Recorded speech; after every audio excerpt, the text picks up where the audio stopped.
আরেকজন সেরকম ভাবে তার হাত ব্যান্ডেজ করা। তো বললাম যে ভাই কিভাবে এরকম ভাবে আঘাতপ্রাপ্ত হইলেন? তো বলতে যে ভাই আমারে একজনে রামদা বা তলোয়ার এরকম বড় কিছু দিয়া কোপ দিতে নিছে, তা আমি আত্মরক্ষার জন্য নিজের বাম হাত দিছি, আমার হাতের কবজিটা মাঠেই পড়ে গেছে, এটা রাখতে পারি নাই।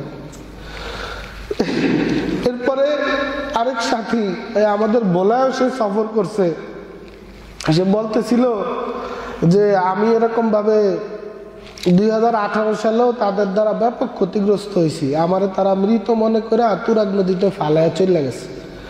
তো এইবারও আমার এরকম ভাবে গলার দিকে ছুরি দিয়া এরকম পোজ দিছে, তা আমি একটু পিছনে সরে যাওয়াতে আমার বুকে আঘাত লাগছে, তার এইখান থেকে এই পর্যন্ত টান লাগছে বুকের মধ্যে। আমি ওই জায়গায় হাত দিছি, হাত দেওয়ার পরেই আমার ওই ডাইন সিনার উপরে একটা কোপ মারছে, এরপরে আমার মাথায় একটা বাড়ি মারছে, আমি নিচে পড়ে গেছি, আমি আর কিছু বলতে পারি না। তো সে বলতেছিল যে আমার চোখের সামনে দেখছি যে মানে এরকম বড় বড় তলোয়ার দিয়া, ছুরি দিয়া, চাইনিজ কুড়াল দিয়া তারা যেইভাবে সাথীদের উপরে হামলা করছে, আমি একজনের এরকম ভাবে পেটের মধ্যে দেখছি পোজ দিছে, নাড়ি বুড়ি বের হয়ে গেছে, সে হাত দিয়া চাইপা ধরে দৌড় মারছে, কিছু দূর যায় সে পড়ে গেছে, ওই অবস্থায় পড়ে গেছে। ও আরেকটা জিনিস, এটা আমরা ওই রাত্রেবেলা যখন ওই টিনের টিন শেড থেকে ফরেন টেন্টে যাইতেছিলাম, ফরেন টেন্ট হইলো মাঠের একেবারে পশ্চিম মাথায়, টিন শেড হইলো পূর্ব মাথায়, মাঝখানে প্রায় 1 কিলোমিটারের কাছাকাছি রাস্তা, বিশাল বড় মাঠ। তো এই টিন শেড থেকে বের হওয়ার পরে এক জায়গায় দেখলাম যে মনে হয় যে কোরবানির গরু জবাই করছে, এরকম অনেকগুলি জায়গা নিয়ে রক্ত, পাশে একটা চশমা ভাঙ্গা পড়ে রয়েছে, একটা মাথার টুপি পড়ে রয়েছে।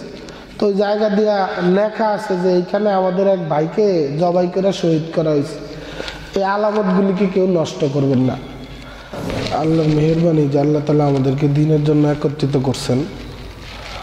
আমরা আলহামদুলিল্লাহ আমাদের প্রত্যেক বছরই ডিসেম্বর মাসে কাকরাইলের নজম মানে কাকরাইলের যে কাজকামগুলি আছে এগুলি পরিচালনা করার জন্য পুরো বাংলাদেশ থেকেই সারা বছর ভাগে ভাগে সাথীরা যাইতে থাকে।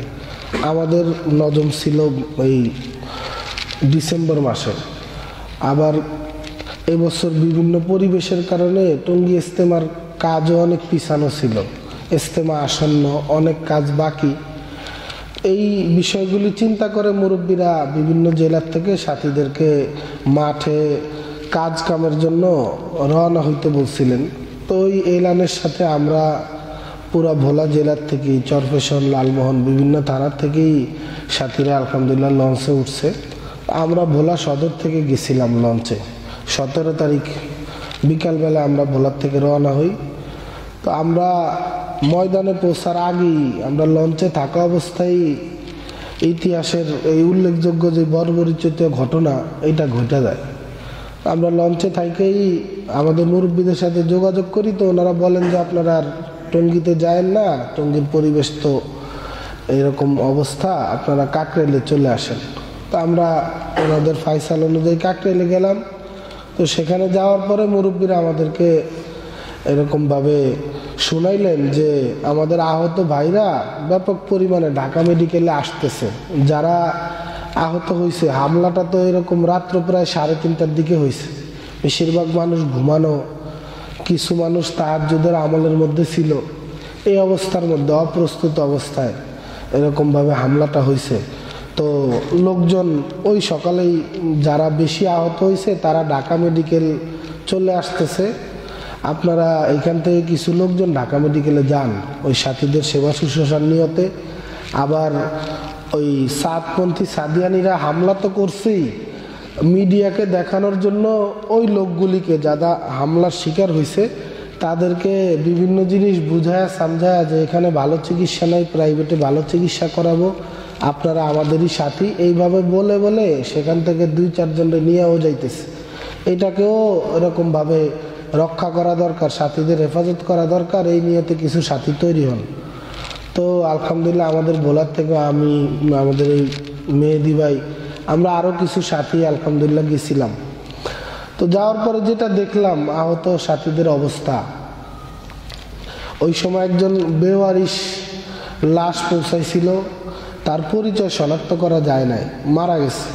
তো আমাদেরকে ভিতর থেকে কাগজ পাঠাইলেন যে এই কাগজটা সহ আপনারা থানায় যায় একটা এন্ট্রি করেন, করলে থানার থেকে লোক এসে তাদের ফিঙ্গারপ্রিন্ট নিলে জাতীয় পরিচয়পত্রের সাথে মিলে তার নাম ঠিকানা বের করা যাবে। তো আমি সহ গেছিলাম শাহবাগ থানায়। তো কাগজের মধ্যে কি লেখা সেটা তো দেখি নাই। সেখানে যাওয়ার পরে ওই পুলিশ পয়রা শোনাইতেছিল যে উনি মারা গেছেন ছুরির আঘাতে। তা আমরা আটকে উঠলাম, ছুরি আসলো কোথার থেকে? ছুরি তো আসার কথা না। যদি আসলেই তাদের জোর করার ইচ্ছা থাকতো তাহলে তো সর্বোচ্চ দেখা যায় তাদের সাথে তাদের সামান আর লাঠি ছোটা থাকতো।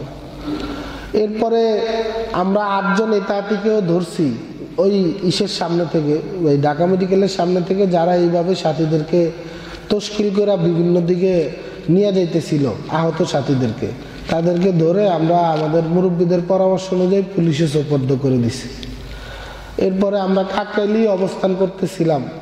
এই এক পরিবেশের কারণে, এক ঘটনার কারণে কাকরাইলে যে উদ্বুদ্ধ পরিস্থিতি ছিল, এটা মানে সামাল দেওয়ার মতো কোনো পরিবেশ আসলে ওই সময় কারো ছিল না। সাথীদের মধ্যে এক অবস্থা, এক পরিবেশ, যে সংখ্যাগরিষ্ঠতায় তারা এত নিচে। আমাদের মৌলানা সাখাওয়াত হোসেন রাজি সাহেব বলতেছিলেন যে এখনো চাইলে আমরা ময়দানে যারা আছে চারদিক থেকে তাদেরকে এরকমভাবে আটক করে যা ইচ্ছা তা করতে পারি, কিন্তু দেশও আমাদের, ইসলামও আমাদের।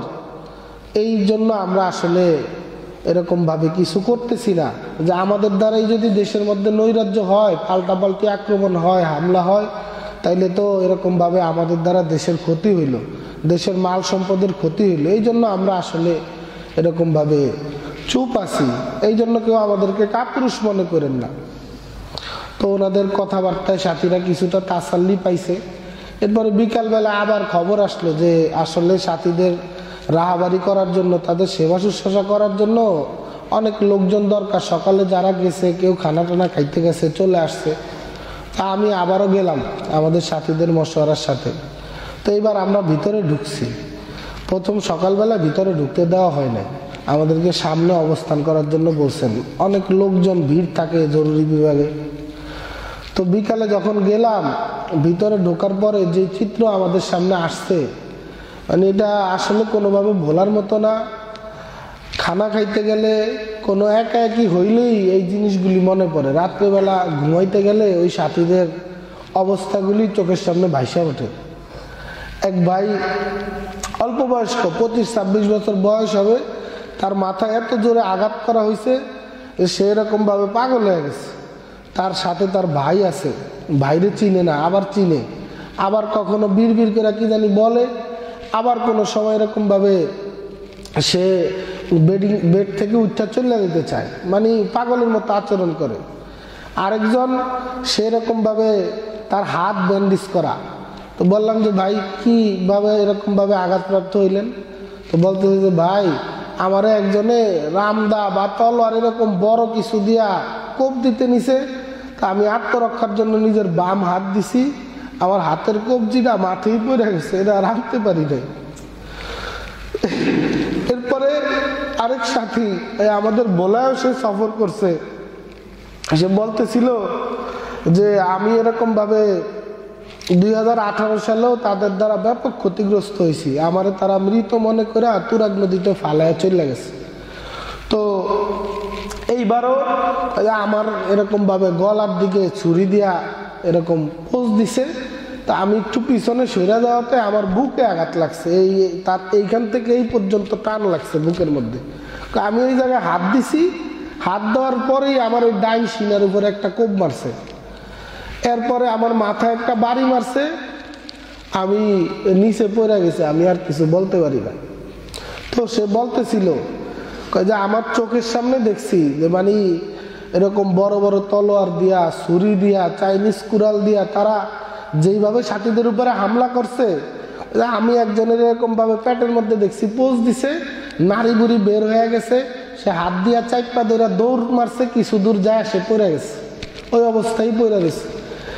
এরপরে যত এরকম আহত সাথীরা ছিল এমন কেউ নাই যার মাথায় ব্যান্ডেজ নাই, সবার মাথার মধ্যে ব্যান্ডেজ। আর শরীরের বিভিন্ন জায়গায় এরকম অবস্থা, তেলাপিয়া মাছ মহিলারা রান্না করার আগে যেরকম পিঠের মধ্যে পোষ দেয় না 2-3টা, এরকম ফাইলা রয়েছে শরীরের বিভিন্ন জায়গায়, সব এগুলি এরকমভাবে ছুরির ইসের আঘাত। এক বাইরে মাগরিবের পরে ডাক্তাররা বলল যে উনি এখনো পর্যন্ত, আজকের এই সময় পর্যন্ত ওই ভাইয়ের জ্ঞান এখনো ফিরে নাই। কুমিল্লার ভাই, মাঝ বয়সে হয়তো 40-42 বছর হবে বয়স। তো বলল যে ওনার মাথায় হয়তো কুড়াল জাতীয় কোনো জিনিস দিয়ে আঘাত করা হয়েছে, যেটার আঘাতে চামড়া, খুলি এগুলি সব ফাইটটা মস্তিষ্কে আঘাত লাগছে। সেই রকমভাবে আইসিইউর মধ্যে তারা 1-1.5 ঘন্টার মধ্যে না ঢুকাইতে পারলে মনে হয় বাঁচানো সম্ভব হবে না। আপনারা ঢাকা মেডিকেলের আইসিইউ খালি নাই, একটু ব্যবস্থা করেন, দেখেন অন্য কোথাও পাওয়া যায় কিনা। এই এক পরিবেশ এরকমভাবে হসপিটালের মধ্যে, এর মধ্যেও কিছু এতাহাতি ডাক্তার আর এরকমভাবে কিছু বিভিন্ন সাথী গুপ্তচর বৃত্তি করতেছিল। তারা এইখান থেকে কাউরে সরায় তাদের নামে প্রচার করা যায় কিনা। 4 জন ভাই শহীদ হয়েছে, 36 জন নিখোঁজ, তাদের বাড়ি ঘরে এখনো পর্যন্ত সঠিক খবর পৌঁছায় নাই, আর মোবাইলও বন্ধ। তারা কি জীবিত আছে না নাই, কোথায় আছে, কোনো হসপিটালে ভর্তি কিনা, এই ব্যাপারেও বাড়ি ঘরের লোকজন জানে না। এই 4 জনের মধ্যে একজন আবার মুরব্বী, ওনার ছেলে আবার এতাত করে।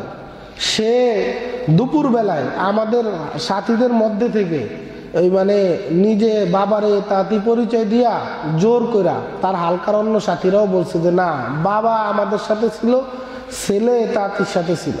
ওই ছেলে জোর কইরা, এই সেনাবাহিনী ছিল বিকালবেলা, তাদের মধ্য থেকে এই লাশটাকে নিয়ে গেছে। তো মাগরিবের পরেই আবার ওরা তো দুপুরবেলায় মাঠ থেকে বের হয়ে গেছে, মাগরিবের পরেই মুরব্বীরা এরকম প্রশাসন আমাদের মুরব্বীদের কাছে মাঠ বুঝাইয়া দিছে, দিয়া বলছেন যে এখন তো মাঠটা একটা বিক্ষিপ্ত অবস্থায় আছে, আপনারা কিছু লোকজন শুধু পাহারার জন্য আনেন, আর কেউ এই মুহূর্তে মাঠে আইনেন না। তো পরে আমাদের মাঝে আলোচনা করলেন যে ভাই মাঠে পাহারার দরকার। বাকি পুরা মজমাকে বললেন যে আপনারা বাড়ি ঘরে চলে যান, আমরা পরবর্তীতে সরকার যদি দাবি দেওয়া না মানে আমরা আপনাদেরকে আবার ডাকবো, তখন আইসেন। তো আমরা ভোলার সাথীরা আবার বসলাম যে আমরা কি চলে যাব কিনা। তো শিবপুরের একটা বড় জামাত ছিল 15 জনের, তারা বললো যে আমরা তো বাড়ির থেকে 3 দিন কমপক্ষে থাকবে এই নিয়ে তো আসছি, আমরা মাঠেও একটু যাই। তো যাওয়ার দ্বারা আসলে অনেক ফায়দা হয়েছে, না গেলে বুঝতাম না যে তাদের উদ্দেশ্য আসলে কি ছিল। আমরা রাত্রেবেলা পরে মুরব্বীদের ফাইসাল অনুযায়ী 4 বাস প্রায় 200 জন সাথী আমরা রাত্রে মাঠে পৌঁছাইছি প্রায় 11টা সাড়ে 11টার দিকে। তা আমরা কাকের মসজিদের এই টঙ্গী মাঠের পূর্ব উত্তর কোনায় আমাদের টিন শেড বলে, সেখানে গাজীপুর টঙ্গী এই অঞ্চলের সব গুজারি হয়, ওই মসজিদের সামনে যে আমরা নামছি। ভিতরে ঢোকার পরেই প্রথম কাকরেলের একটা দোকান। তো যিনারা দোকানের দায়িত্বে ছিলেন এক ভাই বলতেছেন যে ভাই 1000 কেজির উপরে খেজুরই ছিল, প্রায় 10-12 লাখ টাকার উপরে খেজুর ছিল, ক্যাশে 1.5 লাখ টাকা ছিল। এরপরে ওই দোকানে অনেক কিছু তসবি, আতর, মধু, এরপরে বিভিন্ন কেক, বিস্কুট, জুতা, এই রুমাল, এরকম মানে প্রয়োজনীয় বেডিং, মশারি, বালিশ, টিস্যু, এই জাতীয় অনেক কিছু দোকানের মধ্যে বিক্রি করা হয়। বালিশগুলিও তারা রাখা যায় না, টিস্যুগুলিও রাখে না, এইগুলি নাকি গনিমতের মাল, এইগুলিকে তারা লুটপাট করে নিয়ে গেছে। এরপরে আমরা মসজিদে ঢোকার পরে দেখলাম যে শুধু বাঁশের লাঠি, এরপরে আপনার ওই যে এই জিআই পাইপ বলে না, পানির লাইনের কাজ করে, লোহার প্লাস্টিকের এরকম বানানো বড় বড় পাইপ, তারপরে স্টাম্প, হকি, এগুলি মসজিদের বিভিন্ন জায়গায় ছড়ানো ছিটানো। আমাদেরকে ফয়সালা করলো যে আপনারা ফরেন টেন্টের পাহারায় থাকেন। ফরেন টেন্ট মানে হইল ইজতেমার সময় যেখানে বিদেশি মেহমানরা আর আমাদের এই যে বাহিরের থেকে যে মুরব্বীরা আসেন, এই ওনারা থাকেন যেখানে, সেইখানে একটা মাদ্রাসাও আছে, কাকরেলের পক্ষ থেকে পরিচালিত হয়। হেফজোখানা, নুরানিখানা মিলে প্রায় 200-র মতো ছাত্র সেখানে পড়ালেখা করে।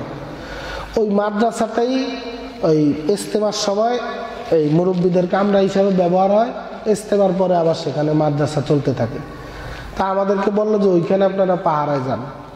তা আমরা আইসা দেখলাম যে যত গ্লাসের দরজা আছে, জানালা আছে, একটাও বাকি নাই, সব ভাঙ্গা। এই গ্লাসের টুকরার উপরেই কোনো রকম আমরা একটু সরায়া টরায়া ভিতরে আমরা রাত্রে শুইলাম। কিছু সাথী পাহারায়ও ছিল। তো দরজা জানালা, দরজাগুলি ম্যাক্সিমাম হইল লোহার। এই দরজাগুলিও দেখলাম যে শাবল দিয়া, মানে তারা শাবলও সেখানে রাখা, আঘাত করা ভাঙ্গা চুরা, মানে এগুলিকেও নষ্ট করে রাখা গেছে। ছাত্রদের খানার যে বড় বড় পাতিলগুলি, এগুলিরে পিডায়া সব বাঁকা জাকা করে ফেলেছে। একটা ফ্রিজ ছিল এই খানার কামরা, এই ফ্রিজটারে একেবারে দুমড়ায়া মুচড়ায়া দরজা টরজা ভাঙ্গা ওইখানে ফালায় রাখছে। এরপরে ছাত্রদের খানা পিনা আমরা দেখলাম ডাল ভাত এগুলি সব এরকম সরায়া ছিটা পড়ে আছে। তো রাত্রের পরে সকালবেলা কিছু ছাত্র কাকরাইল থেকে আসছে।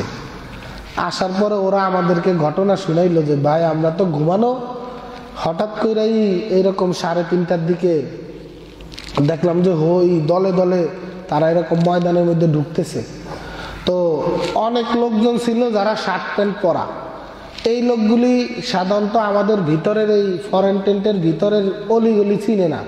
অনেক বিল্ডিং, বিদেশি আগে তো প্রায় 40-50 হাজার লোক আসতো। এই লোকগুলির জায়গা দেওয়ার জায়গাটা তো অনেক বিশাল। ওই জায়গায় মাদ্রাসা কোথায় কি কোথায় এগুলি তো এরা জানে না। এরা বাইরেই খালি ঘোরাঘুরি করছে আর আমাকে সাথী করে মারছে। একেবারে সমজদার এরকম বয়স্ক বা এই ভিতর সম্পর্কে জানে এরকম লোকগুলি আমাদের ভিতরে ঢুকছে। ঢুকাই তো হেফজোখানার নুরানিখানা আলাদা। নুরানিখানার ওস্তাদরা বললো যে আমরা চিন্তা করলাম যে আটকে রাখলে তারা ক্ষুদ্র বেশি হইব, তাতে ঢুকতে পারলে বেশি মারবো, এজন্য আমরা ছাইরা দিছি। তো ভিতরে ঢুকেই আমাদের ছাত্রদেরকে এক কোনায় নিয়ে দাঁড় করায় বললো যে এইবার তো করে মারুম না, তো করে মারলে আমাকে ভাবমূর্তি নষ্ট হয়ে যায় মানুষের সামনে, এবার তোগো সামনে তোগো ওস্তাদের পিটামো। এরপরে আমাদের এক একজন ওস্তাদকে বেধড়ক মারছে।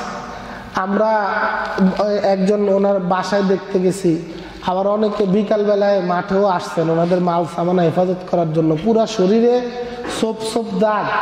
আমাদের এই বোরহানুদ্দিনের এক ওস্তাদ, ওনার এই আঙ্গুল দুইটা ভাঙ্গা গেছে, এরপরে পুরা শরীরে মাইরের দাগ।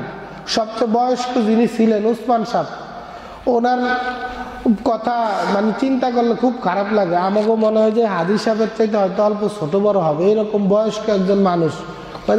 আমার মতো একজন বয়স্ক মুরব্বী আমার গোপন অঙ্গে লাথি মারছে প্রথম আইসাই, উইরেই আমার এক লাথি। এরপরে আমার মাথায় বাঁশ দিয়ে আঘাত করছে, আমি পড়ে গেছি।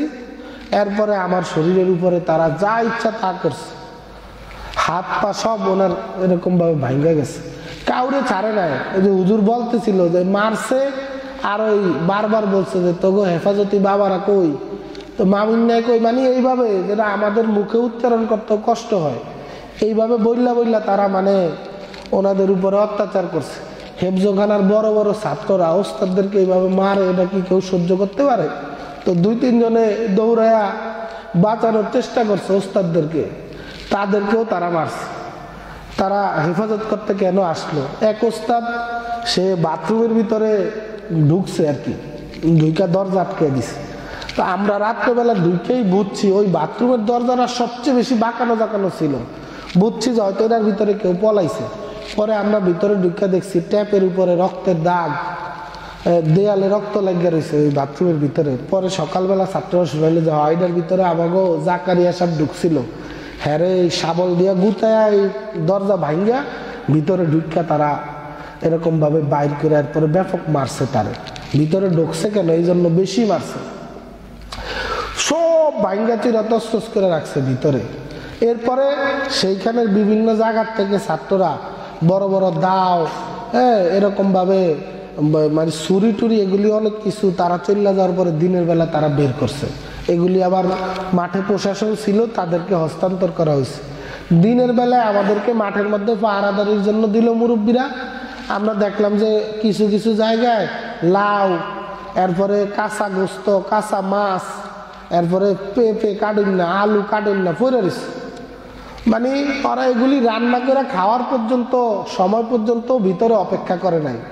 বললো কি যে আমাদেরকে প্রশাসন বের হয়ে যাইতে বলছে, বের হয়ে গেছে। তাদের জোর ছিল 20 তারিখ শুক্রবার, তাদের প্রশাসনের পক্ষ থেকে জোরের অনুমতিও ছিল না। মাঠ ছিল আমাদের দায়িত্বে, আমাদেরকে বলছেন প্রশাসন ইজতেমা পর্যন্ত মাঠ তৈরি করতে। আমরা প্রথম ইজতেমা করে যাব, এরপরে তারা দ্বিতীয় ইজতেমা করবে। তাদের 20 তারিখেই যদি জোর হয়, 18 তারিখে এই মানে 18 তারিখের পূর্বেই 17 তারিখ রাত্রে 3টার সময় মাঠে ঢোকার কি এমন প্রয়োজন তাদের ছিল? এরপরে ঢুকছে 5 দিনের জোর, কই সেই সকাল থেকে নিয়ে জোহরের আগে মাঠ খালি করে দিচ্ছে। আসলে তাদের উদ্দেশ্য জোর করা ছিল না, তাদের উদ্দেশ্যই ছিল এরকম একটা পরিবেশ তৈরি করা। এছাড়া আমার মাথায় আর অন্য কিছু ধরে না যে যদি জোরের উদ্দেশ্যেই আসতো লোকগুলি, তাইলে তো সরকারের কথা তো তারা পূর্বেও মানে নাই, এখন বলার সাথে সাথেই মাঠ ছেড়ে চলে গেল। ও আরেকটা জিনিস, এটা আমরা ওই রাত্রেবেলা যখন ওই টিনের টিন শেড থেকে ফরেন টেন্টে যাইতেছিলাম, ফরেন টেন্ট হইলো মাঠের একেবারে পশ্চিম মাথায়, টিন শেড হইলো পূর্ব মাথায়, মাঝখানে প্রায় 1 কিলোমিটারের কাছাকাছি রাস্তা, বিশাল বড় মাঠ। তো এই টিন শেড থেকে বের হওয়ার পরে এক জায়গায় দেখলাম যে মনে হয় যে কোরবানির গরু জবাই করছে, এরকম অনেকগুলি জায়গা নিয়ে রক্ত, পাশে একটা চশমা ভাঙ্গা পড়ে রয়েছে, একটা মাথার টুপি পড়ে রয়েছে। তো ওই জায়গা দিয়া লেখা আছে যে এইখানে আমাদের এক ভাইকে জবাই করে শহীদ করা হয়েছে, এই আলামতগুলিকে কেউ নষ্ট করবেন না। এই মানে সার্বিক পরিস্থিতি আরো মানে অনেক কিছু এরকম ভাবে দেখছি, হয়তো এই মুহূর্তে বলতে পারতেছি না। এই বিষয়গুলি আসলে কোনো মুসলমানের পক্ষ থেকে উদ্দেশ্য হইতে পারে না। ওলামা একরাম বলতেছিলেন যে এরকম হয়তো হুজুর সাল্লাল্লাহু আলাইহি ওয়াসাল্লামের হাদিসেরও ইঙ্গিত আছে যে মুসলমান দুই পক্ষই সাধারণ মানুষ মুসলমান মনে করবে, কিন্তু না, এক পক্ষ মুসলমান আরেক পক্ষ মুসলমান নামদারি হচ্ছে, তারা এরকম ভাবে অমুসলিমদের এজেন্ট হবে। ওই এজেন্ডা বাস্তবায়ন করার জন্য মুসলমান রূপে তারা মুসলমানদের উপরে হামলা করবে, এরকম এক পরিবেশ সেখানে তৈরি হয়েছে। এতটুকু বিষয় আমার উপলব্ধি হয়েছে এই বিষয়গুলি দেখা, যে আজকের এই পরিবেশ বা পরিস্থিতিতে আমাদের ওলামায়ে কেরাম যদি স্বতঃস্ফূর্তভাবে আমাদের দিকে আগে না আসতেন সমস্ত প্ল্যাটফর্ম থেকে, তাইলে আমরা এতটা অসহায় নিরীহ ওদের সামনে ছিলাম যে আমাদের ওই লাশ হেফাজত করার মতো সাথী বা অবস্থা আমাদের ওই সময় ছিল না। মনে হয় যে লাশগুলি কুকুর বিড়াল টাইনা নিয়ে যেত। তো ওলামায়ে কেরাম ঢাল হিসাবে থাইকা পুরা বিষয়টাকে এরকমভাবে সমাধান করছেন, বা এরকমভাবে আমাদের সাথীদেরকে হেফাজত করা একটা পরিবেশের সাথে নিয়ে গেছে। এরকমভাবে আমরা নিয়ত করি যে সবাই ইনশাআল্লাহ ওলামায়ে কেরাম যে পরামর্শ দিবেন আমাদের মানতে যদি কষ্ট হয়, এরকমভাবে আমাদের জজদার বাইরেও যদি হয়, আমরা ওনাদের পরামর্শকে মানব, ওই অনুযায়ী ইনশাআল্লাহ আমরা আমাদের পরবর্তী বিষয়গুলিতে আগে যাব ইনশাআল্লাহ। আল্লাহ তাআলা আমাদেরকে আমল করার তৌফিক দান করেন।